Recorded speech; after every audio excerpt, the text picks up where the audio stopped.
To refund a game on Steam, it's actually very simple. So the first thing you need to do is open up our Steam client, and you want to make sure you're signed in. Once you're signed in, you want to click on Help just in the top left hand corner and click on Steam Support. You should be taken to this Steam Support page.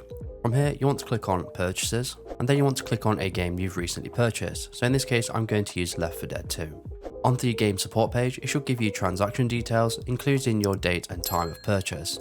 So on the options below, you want to click on I would like a refund, and then you want to click on I'd like to request a refund. From here, you want to click on the drop down box and select a refund method. So you can either refund it to your Steam wallet or the card you've used to pay for. And then you want to scroll down slightly and you want to choose a reason why you're refunding the game, and you want to choose a reason that's most relevant to you.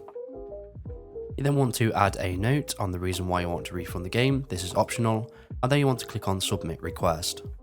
Once you've submitted a refund for the game, the refund should take about an hour to process, and you should receive an email with your refund confirmation.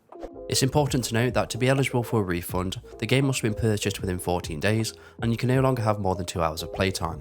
And that's it. So if you have any questions or comments, leave them below and I'll reply to you as soon as I can.